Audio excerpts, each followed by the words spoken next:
Hello and welcome to the 106th of a second photography podcast. I took a little break. I do apologise for not saying that, and I hope to be back. There's reasons why I took a little break, but I'm not going to go into those today.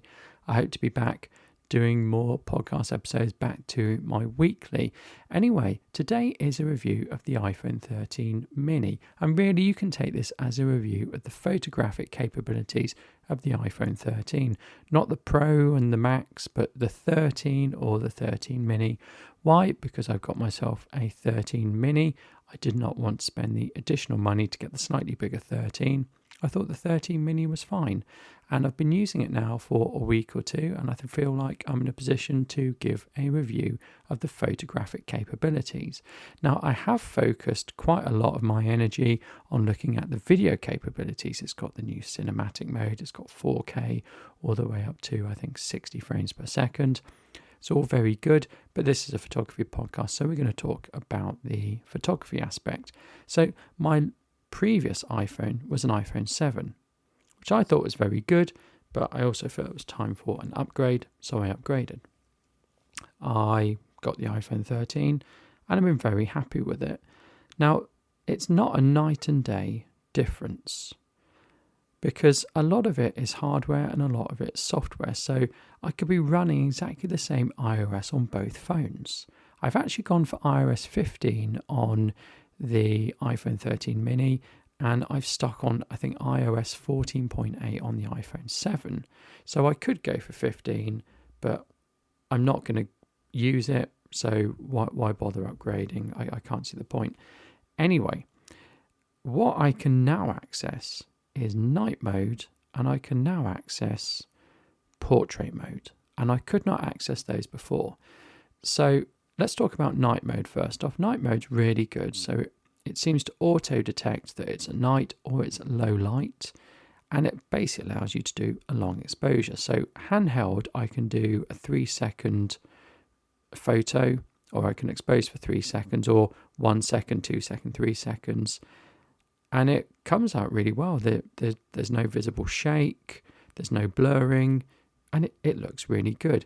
It does look a little bit contrasty compared to what you might normally get, but you know, I've never had that before with a smartphone, particularly in the native camera app, that I can just get my phone out, take a long exposure at night time, and it come out really clear and free of noise. I think it's amazing.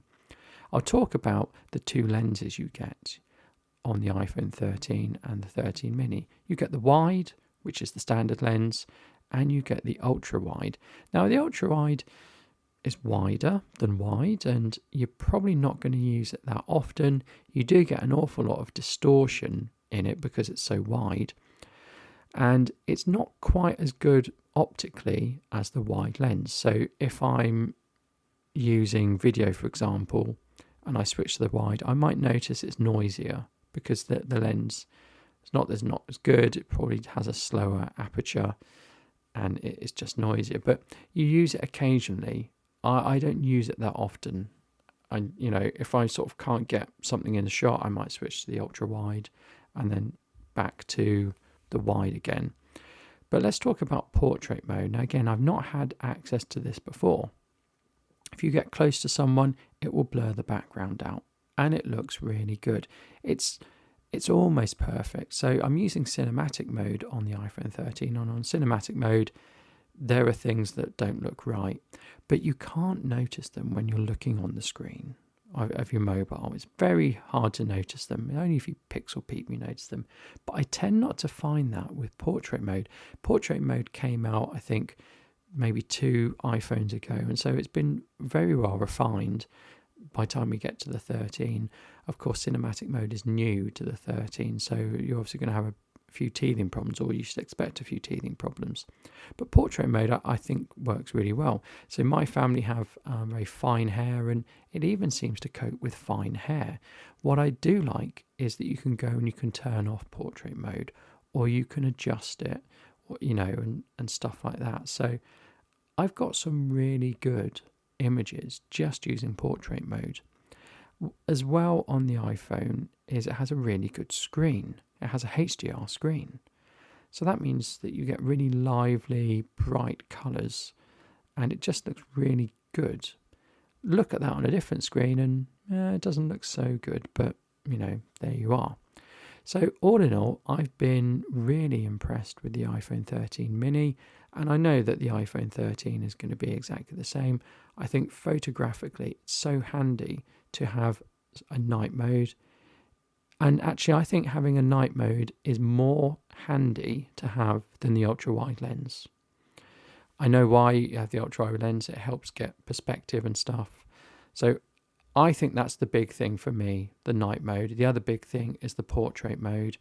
The selfie camera is actually very good now. It's not as good as the proper camera, but you can get portrait mode in your selfies.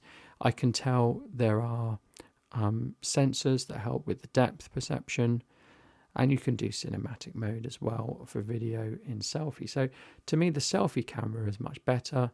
All the cameras are much better. Is it worth the upgrade?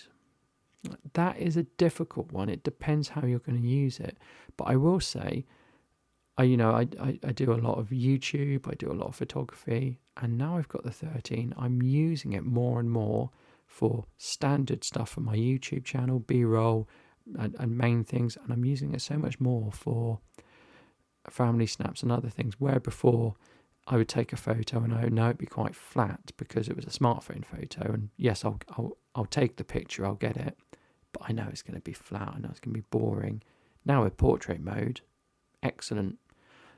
It doesn't look flat, it looks really pleasing, it looks really nice, it looks really punchy.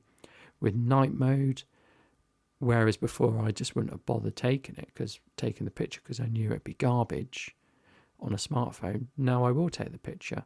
So it's almost like I don't have to hulk around a tripod and a DSLR if I'm going out doing night shooting. Not that I do much night shooting, but the option's there. So I think it's really good. I really like it, but of course I would because it's a brand new iPhone, and who has ever been disappointed with a brand new iPhone? But certainly I'm really enjoying the photographic capabilities of the iPhone 13. Anyway, let me know what you think, and I hope to see you next week. Thank you. Goodbye.